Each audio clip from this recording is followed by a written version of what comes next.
السلام علیکم محترم ناظرین، بسم اللہ الرحمن الرحیم۔ شروع اللہ کے نام سے جو بڑا مہربان نہایت کرم کرنے والا ہے۔ آج ہم بیان کریں گے عزیر علیہ السلام کا قصہ۔ عزیر علیہ السلام انبیاء کرام کی جماعت میں ایک عظیم نبی تھے۔ اللہ تعالیٰ نے انہیں ایک بستی کی طرف چلنے کا حکم دیا۔ وہاں پہنچے تو بستی ویران تھی، بے عباد تھی۔ اب یہ حیران ہوئے کہ مجھے یہاں کس لیے بھیجا گیا ہے۔ ایسے میں خیال آیا اللہ تعالیٰ اس مردہ بستی کو کیسے زندہ فرمائیں گے۔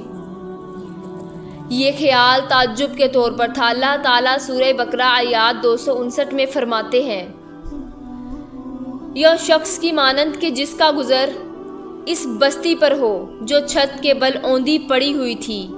وہ کہنے لگا کہ اس کی موت کے بعد اللہ تعالیٰ اسے کیسے زندہ کرے گا، تو اللہ تعالیٰ نے اسے بھی موت دے دی۔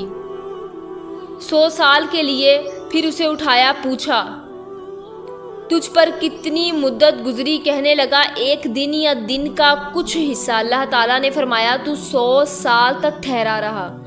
پھر اب تو اپنے کھانے پینے کو دیکھ کہ یہ بالکل خراب نہیں ہوا، اور اپنے گدھے کو بھی دیکھ، ہم تجھے لوگوں کے لیے ایک نشانی بنا رہے ہیں۔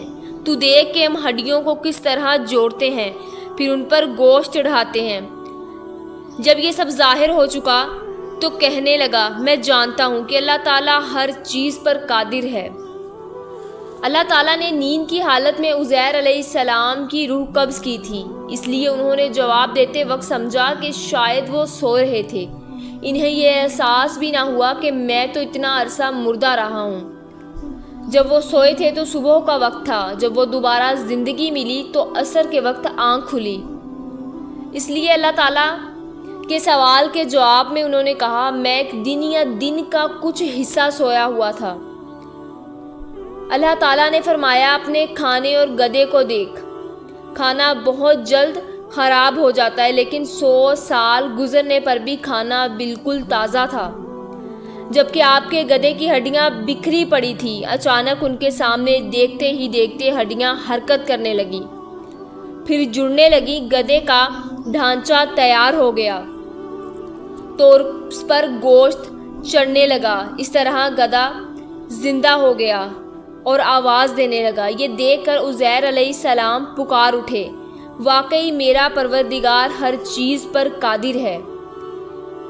ان کی عارضی موت کے دوران وہ بستی آباد ہو چکی تھی۔ عزیر علیہ السلام نے ان سے پوچھا کیا تم لوگ عزیر کو جانتے ہو؟ انہوں نے کہا جی ہاں، انہیں فوت ہوئے 100 سال سے زائد عرصہ بیت چکا ہے۔ تب عزیر علیہ السلام نے انہیں بتایا میں ہی عزیر ہوں۔ انہیں یقین نہ آیا۔ وہ ایک بڑھیا کو لے آئے، اس کی عمر 120 سال تھی۔ انہوں نے اس سے عزیر کے بارے میں پوچھا۔ اس نے عزیر کی 10 نشانیاں بیان کی۔ وہ سامنے کھڑے عزیر کو دیکھ رہے تھے۔ تب انہیں یقین آیا عزیر علیہ السلام ان کے درمیان قیام پذیر رہے۔ آپ نے انہیں نئے سرے سے تورات کی تعلیم دی۔ وہ اس کو بھول چکے تھے۔ بستی والے ان سے بہت متاثر ہو گئے، ان کی تعظیم کرنے لگے۔ اس عظیم معجزے کی وجہ سے رفتہ رفتہ وہ انہیں اللہ کا بیٹا صبور کرنے لگے۔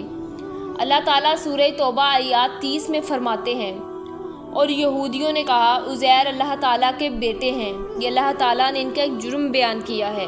یہ جرم ان میں نسل در نسل چلتا رہا، یہاں تک کہ اس دور میں بھی یہودی عزیر علیہ السلام کو اللہ تعالیٰ کا بیٹا مانتے ہیں۔ آپ کا نام دیوانے مقصد بھی رکھتے ہیں اور کہتے ہیں یہ مقصد ذات کی نسل سے ہے اور معبود ہے، یہی ان کا شرک ہے۔ اللہ تعالیٰ ان پر لعنت کرے۔ اللہ تعالیٰ انہیں اس جرم کی سزا ضرور دے گا۔ انسان کتنے ہی بلند بالا مقام پر پہنچ جائے اور اللہ تعالیٰ کے ساتھ اسے زیادہ سے زیادہ قرب حاصل ہو جائے، تب بھی وہ اللہ تعالیٰ کا بندہ ہی رہتا ہے، اور کسی بھی بلندی پر وہ پہنچ کر وہ اللہ یا اللہ کا بیٹا نہیں ہو سکتا، اللہ تعالیٰ کا شریک نہیں ہو سکتا۔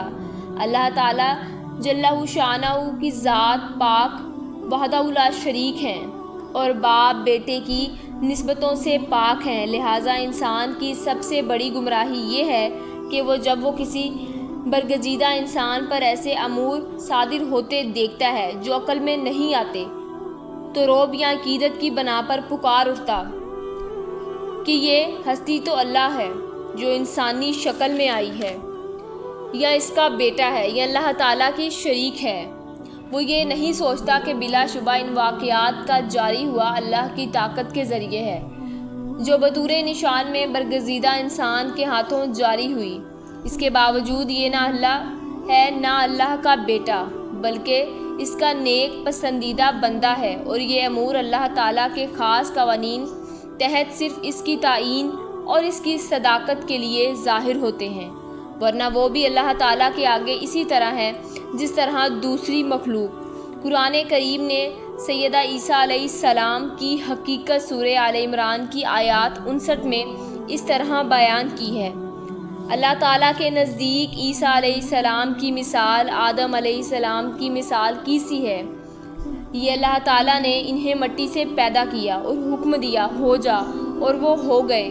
مطلب یہ کہ اللہ تعالیٰ کا بیٹا اگر کسی کو کہا جا سکتا تو آدم علیہ السلام کو کہا جانا چاہیے تھا۔ لہٰذا کسی نبی کے بارے میں یہ عقیدہ رکھنا کہ وہ اللہ تعالیٰ کا بیٹا ہے بالکل فضول اور باطل ہے۔ اور اسی کے ساتھ عزیر علیہ السلام کا قصہ اپنے اختتام کو پہنچا۔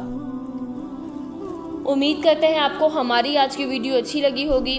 ایسی مزید ویڈیوز دیکھنے کے لیے ہمارے چینل کو سبسکرائب کریں، لائک اور کامنٹس کریں۔